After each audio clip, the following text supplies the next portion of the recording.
Good morning, guys. Appreciate you guys joining me here. Happy Friday to you. Hope you guys have had a great week. Was out at the Broncos practice yesterday, so the way this works is the Broncos are now in organized team activities. So they're out there in helmeted shorts, and they are playing football.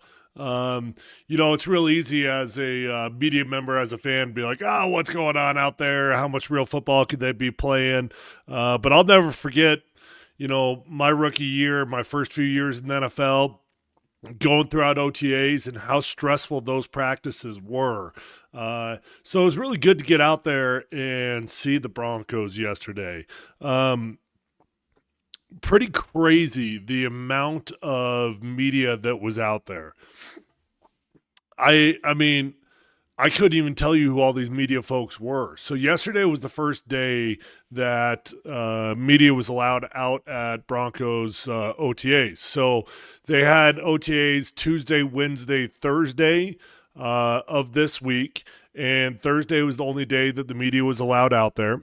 The Broncos could open up practice to media every single day if they wanted to. Some teams have chosen to do that. That's what the Cleveland Browns are doing. They've got the most fascinating situation in the NFL with their quarterback room out there in Cleveland, and they've just decided that they're going to go ahead and open up every single practice to the media. That is not what the Broncos do. The Broncos are doing the bare minimum of what is legally allowed by the NFL, what is legally required by the NFL. And so they're allowing the media to come out and watch one practice, which is fine. I'm not complaining about that at all. If I was a coach, I would close off the doors as much as I possibly could as well. I'm telling you, there were hundreds of media folks out there. People are hungry for Broncos football. People are hungry to go out there and see Bo Nix. Also, yesterday was Alumni Day, so that was cool. I was kind of bouncing back and forth between the alumni section and the media section. Ended up hanging out with a bunch of my old teammates. Ben Hamilton was there, spent a lot of time with him. Juwan Thompson was there. Benny Fowler was there. The list goes on and on. There's probably 50-some alumni that showed up. So it was just a huge deal yesterday. Yesterday felt like a big, giant festival of Broncos football that was going on. And what were the key takeaways? Well, I talked to one of the coaches after practice, got some good insight. And I'll break down everything that I saw from Bo Nix to RJ Harvey, and Jahdae Barron, your first round selection. There was a lot of really positive stuff. Overall, I thought the Broncos looked really, really good. But before I do that, I do need to take a quick second here, as always, to thank the title sponsor, Mount Polumbus Speaks. Appreciate you guys who watch Mount Polumbus Speaks, who makes this thing possible. But Safeway's been the title sponsor, Mount Polumbus Speaks, now for a while now. Just an incredible grocery store that if you don't have the Safeway app, I'm telling you, you're missing out. They make it super easy. Put it on your phone today. They save my orders. I order about once a week, add 3 or 4 items. They keep the rest of it. It seriously takes me 5 minutes. Before I blink my eye, the food's sitting at my door. I save a boatload of money by ordering directly on the Safeway app. And so skip all the other delivery service apps. Get the Safeway app directly on your phone and get yourself started. Listen, at Safeway, you can shop online and get $30 off on your first online order right now when you use code SAVE30. That's one word, SAVE30 at checkout. Get the same prices, deals, and rewards as you would in the store, but do it all from the comfort of your own home, on your phone, on your laptop, on your computer. You can get started at Safeway.com or in the Safeway app. Safeway, fresh foods, local flavors. Okay, so where do I want to start from yesterday? Let's start with this. It's been a long time since the Broncos have been settled at the quarterback position. And I got to admit, man, it's kind of weird going out to a Broncos practice and not having any drama at the quarterback position. You hardly know what to do with yourself as a media member because for a decade now, all we've been doing is analyzing quarterback play, and there's no reason to do it. Bo Nix is looking good. I'll tell you this. I'm not I'm not a Bo Nix glazer like my buddy D-Mac, but I do like Bo, and I do respect the human being. I respect the football player. And one thing that's pretty damn cool to see, Bo's in charge. He's just Bo's in charge. He in year 2, Bo Nix looks like, just from a leadership perspective, he's in year 4, he's in year 5. That's where that building is. There's no drama regarding your quarterback. And Bo is a very calm, confident QB. When you compare and contrast the personalities that the Broncos have had in that quarterback room over the years to what we've got right now, dude, it's night and day. We've got a presidential QB. We've got a dude that is a football robot. And that's what Sean Payton wants. He wants a football robot. He wants a dude that's going to do exactly what he tells him to do, and that's who Bo Nix is.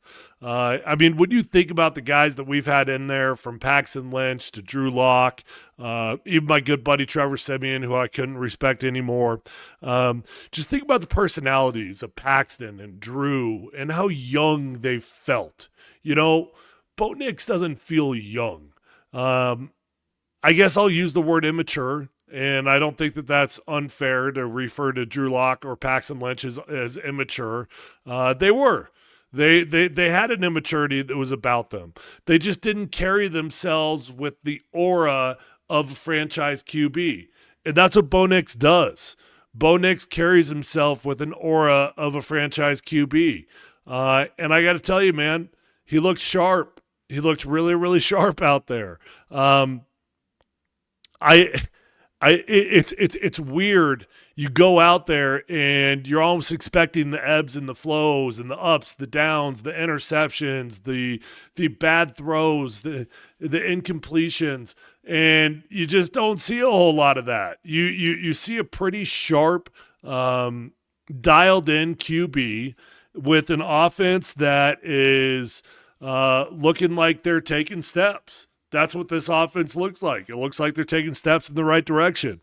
You know, we drafted Pat Bryant at the wide receiver position and R.J. Harvey. They were kind of the two big additions on the offensive side of the ball. In the offseason, you added Evan Ingram. And I talked to one of the coaches after practice. The guys that they wanted to talk to me about, Evan Ingram. Man, this is a guy. You're not going to believe how good this guy is going to look, even in year 9 and year 10, whatever he's in. Really, really high on Evan Ingram. The other guy that they're really, really high on, R.J. Harvey, running back out of University of Central Florida. They drafted in the 2nd round. The Broncos took R.J. Harvey higher than anybody else in the NFL was planning on doing it. They handpicked their guy. They selected him, and there's a lot riding on R.J. Harvey. Look, the Broncos running game needs to get better, and they need to get committed to it. You brought back the same starting 5 offensive line, and it's a good group. The offensive line is making $65 million. It's the highest paid position group on the football team, and they're talented. But I bring that up because you don't have any new bodies on the offensive line, so you're not going to improve your running game via offensive linemen. The only way to improve the running game is via a new running back, and they got themselves a new running back. R.J. Harvey is a bowling ball, man. He has got some Saquon Barkley type of thighs. They are some big old thighs. That was the first thing the coach said to me. Did you see R.J. Harvey's thighs? You see how big those things are? I mean, think Saquon Barkley thighs, and that's what you're going to get from R.J. Harvey. They put R.J. Harvey out in space, threw him a couple swing routes, and he looks good, man. He looks dynamic. R.J. Harvey's a fast dude, man. He runs a 4.40, and he's going to be tough to bring down. Low center of gravity, the really strong legs. He's going to run through a bunch of tackles, and he's got breakaway speed. He's got that ability to take the ball to the house every single time he touches it. Jaleel McLaughlin, when he got the football, he did look a step or two faster than R.J. Harvey, but that's okay. R.J. Harvey's going to be a thicker, more bowling ball style with plenty of speed that is still on him. R.J., I can't say that I saw the very first snap who was at the running back position with the ones. But I'll tell you this, the first running back that I noticed in with the ones was R.J. Harvey. So they weren't wasting any time getting R.J. Harvey dialed in. They drafted him high. They know what they've got to do with him. They're not trying to make him earn his spot. They're just tossing him in there. Hey, you're the starting running back. We need you to go. And I think that he's going to be a pretty good football player for the Broncos, but it does feel like there's a lot riding on R.J. Harvey, doesn't it? It feels like everywhere you look, whether you're looking at ESPN.com, whether you're looking at NFL.com, and you're seeing kind of sleeper candidates, rookie candidates that are going to have breakout seasons, everybody's talking about R.J. Harvey. And that's because Sean Payton hand-selected his guy. Sean Payton identified a dude in the second round that most teams weren't going to take until the third or the fourth round. And when you combine a belief in a player with the schematic fit that I think he can be for the Broncos, a lot of people have got really, really high expectations for R.J. Harvey. The Broncos need him to be fantastic. Now, the question I've got, can Sean Payton just be committed to the running game? Can Sean Payton actually commit himself to using R.J. Harvey as much as he needs to be utilized? In the wide receiver group, the starting wide receivers, it sure looked to me like it was Courtland Sutton, it was Marvin Mims, and it was Devon Vele. And Devon Vele does look like he's taking the next step. Look, that is a tall, physical wide receiver. You've got a bunch of tall, physical wide receivers on this football team.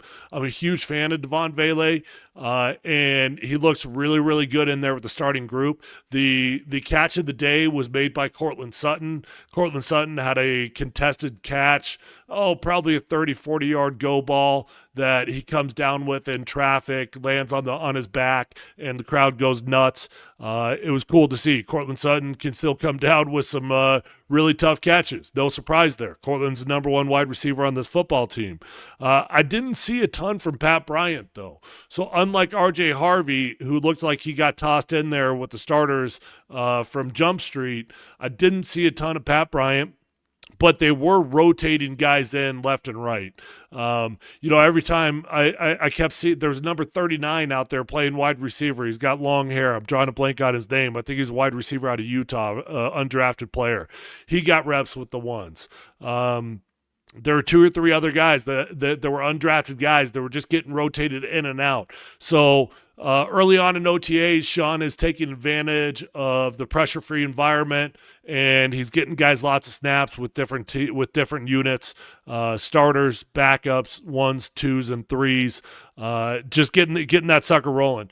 Jahdae Barron does look explosive, and I think the Vance Joseph's going to be excited about the weapon that he's got there on the defensive side of the ball.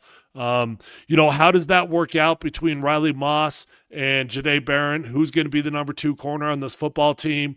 I think it's got to be Jahdae Barron. I mean, he's drafted in the first round. You draft a dude in the first round, I think you draft that dude to be your starting corner opposite of Pat Surtain. Pat Surtain was not out at practice yesterday.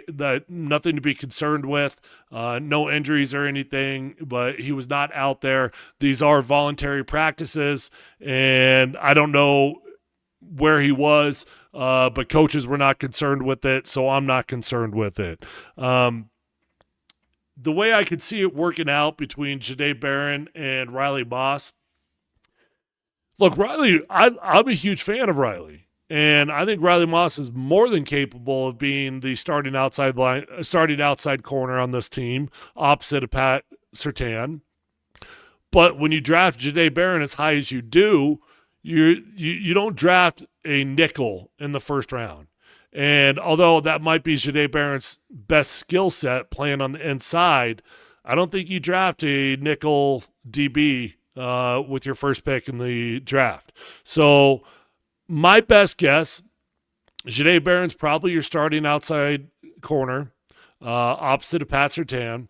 when you go to nickel, which really is your primary defense in the NFL, your base defense, you're not on the field as much in base defense as you are in nickel. When you go to nickel, I would guess Riley Moss goes back out to the outside corner position, and then you bump Jahdae Barron to the inside. Think kind of the Chris Harris role. When Chris was here, Chris Harris Jr., he'd play on the outside. Then when we would go to nickel, we'd bump him inside, put somebody else out at the outside position. So I think that would be my guess of how it's going to work out. If you were to ask me today, I don't know. I do think that Jahdae Barron looks explosive. He's a utility knife that you can play just about anywhere. They talk about the Joker role on offense a lot. Think Joker role on defense, and that's what you've got in Jahdae Barron. You've got a very versatile football player that you could put him just about anywhere that is needed. What else did we see out there yesterday? It was sharp. I guess that would be my main takeaway. It was sharper than I expected it to be. This offense is going to take some steps. And I can't over exaggerate how weird it is to just have everything be calm. There really are not any positional battles going on this football team. Not really. I mean, there's battles for depth, but not really at the starter position, damn sure not at the QB position, and that's pretty comforting. That's pretty cool. It looks like for the first time in a decade, we've got the most settled football team we've had in a long time. So anyways, appreciate you guys hanging out with me here on Mount Polumbus Speaks. Shout out to Safeway. Make sure you go over to Safeway, get all your food needs done. Safeway fresh food, local flavors. They cut their fruit fresh in store every single day, and it is amazing fruit. I just went to Safeway yesterday, got myself hooked up, and I've been enjoying myself some incredible fruit all morning, actually. That's what I had for breakfast. So head on over to your local Safeway. Get started at Safeway.com. Use code SAVE30 to get yourself some nice little discounts. That's one word, SAVE30. And download the Safeway app on your phone today. Okay,